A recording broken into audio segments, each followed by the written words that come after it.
గల్ఫ్లో ఉన్నటువంటి మన జన సైనికులందరికీ వీర మహిళలందరికీ హృదయపూర్వక నమస్కారాలు. మీరందరూ కూడా మీతో మాట్లాడతాం అంటే లోపల నాకు కూడా అవుట్ ఆఫ్ అంటే మన దేశం కాని దేశంలో ఉన్నారు మీరందరూ, అందులో గల్ఫ్లో ఉన్న వాళ్ళు ఉన్నారు. అది మన తెలుగు వాళ్ళు ఎవరున్నా ఓకే, మన ఇండియన్స్ ఎవరున్నా ఒకే బాధ. అందులో తెలుగు వాళ్ళు, అందులో మన జనసేన కుటుంబం చాలా మంది ఉన్నారు. సో మీ అందరు ఎలా ఉన్నారో, మీ ఊళ్ళల్లో ఎవరైతే ఉంటారో వాళ్ళకి ఎలా ఉందో మాకు కూడా ఇంచుమించు అదే ఫీలింగ్లో ఉన్నాం. But I'm very happy and relieved అండి. మీరందరూ కూడా సేఫ్ జోన్లో ఉన్నారు. మీ దేశాలు ఏ అయితే యుఏఈ, ఖతర్, లేకపోతే సౌదీ అరేబియా, ఇతర మస్కట్ ఇలాంటి ఏరియాల్లో ఎవరైతే ఉన్నారో, బహ్రెయిన్, ఇక్కడ అందరూ కూడా మీరందరూ చెప్తున్న మాటలను బట్టి నాకు అర్థమైంది ఏంటంటే, అంటే క్లియర్గా అందరూ ఏదో బేసిక్ గా ఎంతో కొంత బారన్నప్పుడు ఒక టెన్షన్ ఉంటుంది. కానీ బట్ ఈ మీడియాలో చూపించినట్టుగానో లేకపోతే కొన్ని ప్రైవేట్ యూట్యూబర్స్ పెట్టే వీడియోల్లో ఉన్నంత భయానకంగా అయితే ఉండదు. సో ఇప్పుడు నేను మెయిన్గా ఏమని చెప్పి మీ ద్వారా ఎవరైతే ఇప్పుడు మీతో మాట్లాడుతున్నానో, మీ తరఫున మీ చుట్టాలు ఎవరైతే ఉన్నారో, మీ తల్లిదండ్రులు లేకపోతే మీ అన్నదమ్ములు లేకపోతే మీ ఆత్మీయులు ఎవరైతే ఉన్నారో ఆంధ్రప్రదేశ్లో, మీ తరఫున నేను వాళ్ళకందరూ చెప్తున్నాను, మీరు ఎవ్వరు ఏమి టెన్షన్ పడకండి. మీ అనుకునేటువంటి మీ వాళ్ళందరూ కూడా గల్ఫ్లో చక్కగా సేఫ్టీగా ఉన్నారు.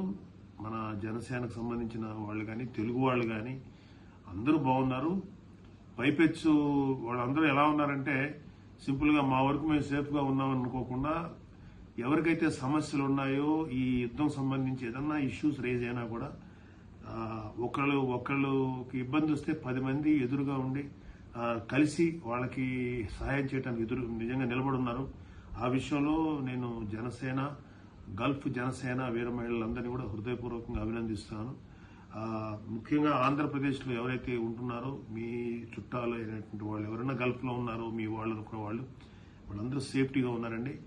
కాకపోతే ఏంటంటే ఈ యూట్యూబ్లో కానీ లేకపోతే కొన్ని ఛానల్స్లో కంటెంట్ని హైలైట్ చేయడానికో లేకపోతే కొంచెం ఎక్కువ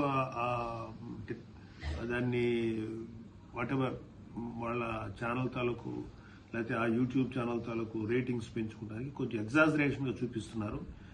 అంత ప్రమాదంగా ఏదో 1-2 చోట్ల, అది కూడా ఈ యుఎస్ఏ సంబంధించినటువంటి ఫెసిలిటీస్ మీద ఉంది తప్ప ఏదన్నా వాళ్ళ ఇరాన్కు సంబంధించినటువంటి వాళ్ళ గురి కానీ వాళ్ళ ఎయిమ్ కానీ మిగతా సివిలియన్స్ మీద జోలికి ఎవరు రావట్లేదు. మోస్ట్ ఆఫ్ అలాగే ఏ కంట్రీస్ అయితే మన వాళ్ళు ఉన్నారో, యూఏఈ కానీ లేకపోతే దుబాయ్ కానీ లేకపోతే సౌదీ కానీ బహ్రెయిన్కి అందరూ కూడా ఆయా దేశాలు వాళ్ళ పౌరులందరికీ మంచి రక్షణ ఇస్తున్నారు. సమయం వచ్చినప్పుడు మరీ రిస్క్ అనుకున్నప్పుడు ఒక సైరన్ ఇచ్చి వాళ్ళందరినీ సేఫ్ లో పెడుతున్నారు. కాబట్టి మీరెవరూ కూడా ఆంధ్రప్రదేశ్ వాళ్ళు ఎవరూ కూడా టెన్షన్ పడకండి. వీళ్ళందరూ బాగున్నారు. అక్కడ ప్రతి ఒక్క జనసైనికుడు వీర మహిళ కూడా ఏదైనా సమస్య వస్తే డీల్ చేసేదానికి రెడీగా ఉన్నారు. ఒకవేళ వాళ్ళ వల్ల కూడా కాకపోతే జనసేన తరఫున పవన్ కళ్యాణ్ గారు, ఇటు కూటమి ప్రభుత్వం మేము రెడీగా ఉన్నాం. మీకు ఏదైనా ఇష్యూ ఉన్నప్పుడు మీ చేతులు దాటిపోయి ఇంకేదైనా చేయాలంటే ఖచ్చితంగా మాకు తెలియజేయండి. అటు అజయ్ బాబు గారు ఉన్నారు, మన అజయ్ కుమార్ గారు ఉన్నారు, నేనున్నాను. మీరు అట్లాగే శ్రీకాంత్ కానీ త్రిమూర్తులు గారు కానీ మన మస్కట్ రామదాస్ కానీ అందరూ కూడా ఉన్నారు. కాబట్టి వాళ్ళందరూ మాకు టచ్లో డైరెక్ట్గా ఉంటారు. కాబట్టి వాళ్ళ టచ్లోకి వెళ్ళండి. వీలైతే రామదాస్ గారి నెంబరు అలాగే కంచెన్ శ్రీకాంత్ గారి నెంబర్ మీ దగ్గర ఉండి ఉంటుంది. అలాగే మిగతా ఎవరైనా సరే కేసరి త్రిమూర్తులు గారి నెంబర్ కూడా మీ దగ్గర ఉంటుంది. సో వాళ్ళ ద్వారా అయినా కూడా మీరు నా టచ్లోకి రండి. మీకు ఏదైనా పెద్ద ఇష్యూ అయితే 90% రాకూడదు. అలాగే వన్ మోర్ థింగ్ ఏంటంటే, నా అబ్జర్వేషన్లో నేను కొన్ని యుద్ధాలు చూశాను కాబట్టి చెప్తున్నాను. ప్రపంచంలో ఏ దేశం కూడా లాంగ్ టైం యుద్ధం చేసేదానికి ఎవరి దగ్గర అంత రిసోర్సెస్ ఉండవు. ఎంత పెద్ద దేశమైనా సరే కొన్ని రోజుల తర్వాత కాంప్రమైజ్ అవ్వాల్సిందే. ఆల్మోస్ట్ 21 days తర్వాత ఎవరికి అంత శక్తి సామర్థ్యాలు కూడా ఉండవు. స్లోగా ఈ వార్ పలసపడుతుంది, బలహీనపడుతుంది. మళ్ళీ సివిలియన్స్ లైఫ్ మళ్ళీ గాడిలో పడుతుంది. అందరూ బాగుంటారు. నాకు తెలిసిన వరకు మాక్సిమం ఇంకొక 1 week లోపల, మహా అయితే 10 days లోపల మొత్తం సర్దుబాటు అవుతుంది. కాకపోతే ఎక్కడైతే నష్టాలు జరిగినాయో, ఏదైనా ప్రాపర్టీస్కి సంబంధించిన ఏదైనా ఆస్తులు ధ్వంసం జరిగినాయో అవి కొంచెం రిపేర్లు చేసుకోవడానికి వాటి నార్మల్గా అవడానికి కొన్ని రోజులు పట్టొచ్చేమో కానీ ఎవరికి ప్రాణ నష్టం కానీ పెద్దగా ఎవరో ఒకళ్ళు కొంతమందికి జరిగింది కానీ మన వాళ్ళైతే ఎవరు లేదు, నష్టం జరగలేదు. అందరూ చాలా సేఫ్లో ఉన్నారని చెప్పి మీ వాళ్ళందరూ పాల్గొన్నటువంటి ఈ జూమ్ మీటింగ్ తరఫున నేను వాళ్ళ దగ్గర నుంచి చెప్తున్నాను. మీరందరూ రిలాక్స్గా ఉండండి. వాళ్ళ గల్ఫ్ సంబంధించినటువంటి చుట్టాలు, friends, brothers, sisters, fathers, mothers, be happy. And త్వరలో యుద్ధం ముగిసిపోతే మీరందరూ సంతోషంగా ఉండాలని మనస్ఫూర్తి కోరుకుంటున్నాను.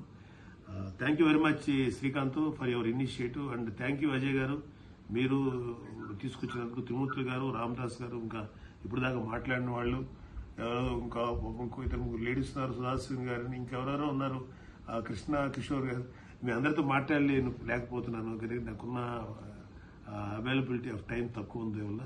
మళ్ళీ ఇంకోసారి ఖచ్చితంగా మనందరం కలుద్దాం. యుద్ధం అయిపోయిన తర్వాత మీరందరూ 100% మీ అందరి బెస్ట్ పొజిషన్లో కూడా మిమ్మల్ని కలుస్తాను. చక్కగా మీరందరూ సంతోషంగా ఉన్నప్పుడే కలుస్తాను. మళ్ళీ జూమ్ మీటింగ్ పెట్టుకుందాం.